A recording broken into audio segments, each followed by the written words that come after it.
Karimnagar graduate MLC స్థానాన్ని BJP కైవసం చేసుకుంది. బీజేపీ అభ్యర్థి అంజిరెడ్డి ఈ ఎన్నికల్లో విజయాన్ని సాధించారు.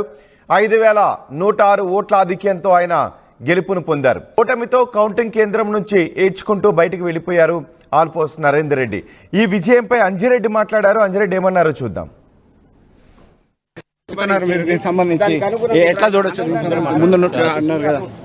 చాలా సంతోషం వ్యక్తం చేస్తున్నారు. ప్రతి ఒక్కరు కష్టపడ్డ పేరు పేరున అందరికీ ధన్యవాదాలు తెలియజేస్తా ఉన్నాను.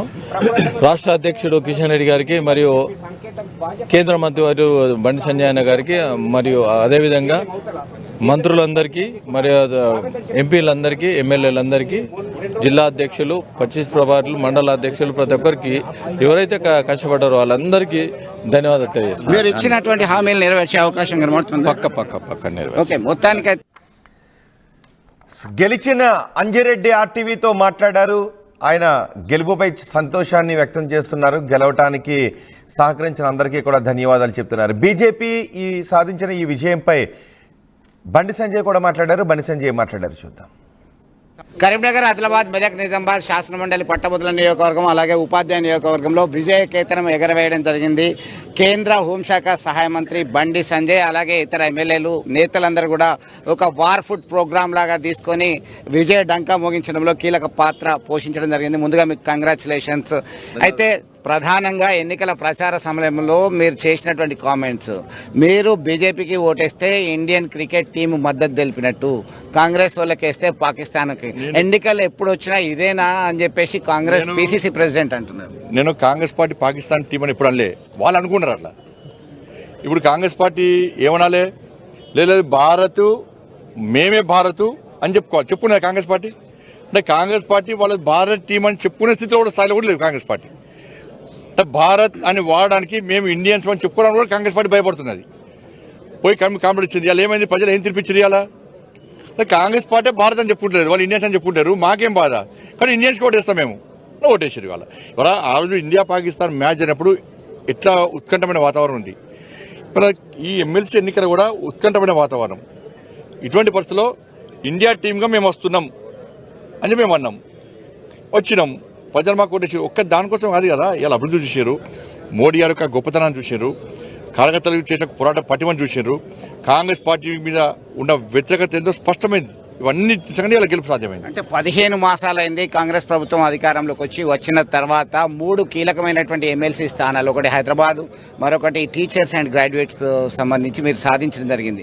దీంతో మీకు ఈ ప్రత్యామ్నాయం మీకు రావాల్సింది వేరే దక్కింది. ఇతరులకి సరైనటువంటి నిర్ణయం సరైన సమయంలో తెలంగాణ ప్రజలు తీసుకోలేదని గతంలో సైతం రాజకీయ విశ్లేషకులు భావించినటువంటి నేపథ్యం.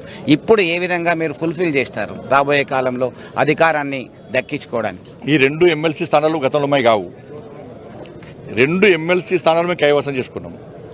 కాబట్టి ఈ విజయ పరంపర రేపు స్థానిక సంస్థల ఎన్నికలైనా ఇక్కడ ఉప ఎన్నికలైనా కూడా ఇదే విజయ పరంపర కొనసాగుతుంది. ఎందుకంటే మీరు చెప్పినట్టే అతి తక్కువ సమయంలో తెలంగాణ రాష్ట్రంలో కాంగ్రెస్ పార్టీ ప్రభుత్వం ఏర్పడిన తర్వాత అతి తక్కువ సమయంలో మార్పును కోరుకుంటారు తెలంగాణ రాష్ట్ర ప్రజలు.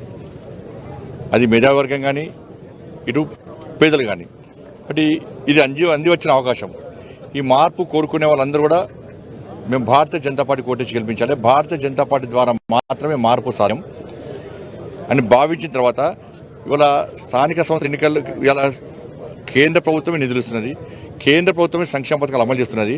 అయినప్పుడు కూడా కాంగ్రెస్ పార్టీ వినియోగించుకునే స్థితి లేదు. కేంద్రం అభివృద్ధి చేయడానికి సిద్ధంగా ఉన్నప్పుడు కాంగ్రెస్ పార్టీ నిధులు డైవర్ట్ చేస్తున్నది, అభివృద్ధికి సహకరిస్తలేదు. ఎప్పుడు కూడా నిత్యం కూడా మోడీ గారిని తిట్టడం, అవమానపరచడం, ఇలా కేంద్రాన్ని విమర్శించడమే పనిగా పెట్టుకున్నారు. ఢిల్లీ పోతున్నారు, వస్తున్నారు, కావాలనే పార్టీని బీజేపీని బదనం చేయడానికి ఢిల్లీ పోతున్నారు, వస్తున్నారు. కాబట్టి దీన్ని గుర్తించిన ప్రజలు ఇక ఢిల్లీ పోతారు, ఢిల్లీ మొత్తం చేసినాక వీళ్ళేం చేస్తారు అంటే వీళ్ళు ఏం చేయరా, ఇక కాంగ్రెస్ పార్టీ ఏం చేయదా తెలంగాణ రాష్ట్రానికి అని గుర్తించిన ప్రజలు ఇలా Bharatiya Janata party double engine సర్కార్ రావాలని కోరుకున్నారు కాబట్టి మాకు ఓట్లేసి గెలిపిస్తున్నారు.